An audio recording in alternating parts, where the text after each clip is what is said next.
খোদ ব্লকের প্রশাসনিক প্রধানের নামেই খুনের অভিযোগ। আর আদালতের গ্রেপ্তারি পরোয়ানা জারি হতেই রহস্যজনকভাবে উধাও রাজগঞ্জের বিডিও। গত কয়েকদিন ধরে বিডিওর হদিশ না মেলায় এবার রাজগঞ্জ ব্লক অফিসের সামনে নিখোঁজ পোস্টার হাতে অভিনব বিক্ষোভ দেখালো এসএফআই। শনিবার সকালে আন্দোলনকারী ছাত্ররা বিডিও অফিস চত্বরে ও পথচলতি মানুষের হাতে বিডিও নিখোঁজ সন্ধান চাই লেখা লিফলেট বিলি করেন এবং অফিসের গেটে পোস্টার সেঁটে দেন। তাদের প্রশ্ন, সাধারণ মানুষ আন্দোলন করলে পুলিশ অতি সক্রিয়তা দেখালেও একজন খুনে অভিযুক্ত সরকারি আধিকারিককে ধরতে পুলিশ কেন নীরব? গত 4-5 দিন ধরে বিডিও কর্মস্থলে অনুপস্থিত এবং তার ফোনও সুইচ অফ থাকায় ব্লকের প্রশাসনিক কাজে অচলাবস্থা তৈরির আশঙ্কা দেখা দিয়েছে। বর্তমানে জয়েন্ট বিডিওরা কাজ সামলালেও একজন উচ্চপদস্থ আধিকারিকের এভাবে ফেরার হওয়াটা নিয়ে গোটা রাজগঞ্জ জুড়ে তীব্র চাঞ্চল্য ছড়িয়েছে।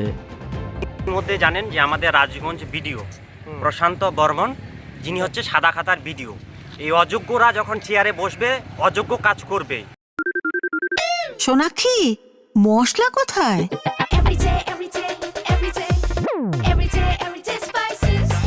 এভরিডে মশলা, দেশের স্বাদ। ইনি কলকাতার একজন স্বর্ণ ব্যবসায়ীকে অপহরণ করে নিয়ে এসে তাকে খুন করে।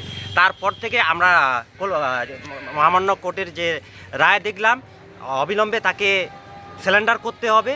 তারপর থেকে আমাদের এই প্রশাসন, আমরা যখন ছাত্ররা রাস্তায় আমাদের অধিকার নিয়ে রাস্তায় নামি, তখন এই প্রশাসন ব্যারিকেড দিয়ে ছাত্রদের রুখে দেয়।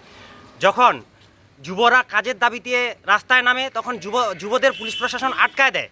যখন কৃষকরা তাদের ন্যায্য ফসলের দাবিতে রাস্তায় নামে, তখন তারা আটকায় দেয়। আর এখন পুলিশ প্রশাসন প্রশান্ত বর্মনকে খুঁজেই পাচ্ছে না।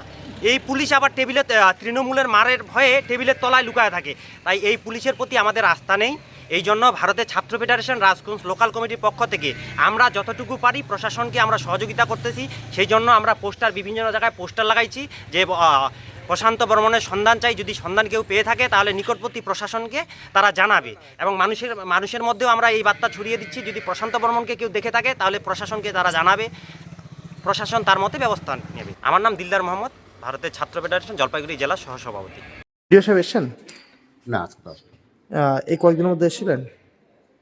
না, কালকে তো বন্ধ ছিল, গতকাল পরশুদিনে আসেনি। পরশুদিনে আসেনি। এখন এভাবে তো কাজে একটা হেম্পার হচ্ছে না? কাজে হেল্পার হচ্ছে না, যদি জয়েন্ট ভিডিও আসে, আমাদের দুজন জয়েন্ট ভিডিও আছে, এদের কাজগুলো হচ্ছে, আমাদের পাবলিকের কোনো অসুবিধা হচ্ছে না। আসছে, আমি স্মুথভাবে কাজগুলো করে দিচ্ছি। আপনার নাম আর পরিচয়? আমার নাম আনারুল হক। আপনি এখানকার?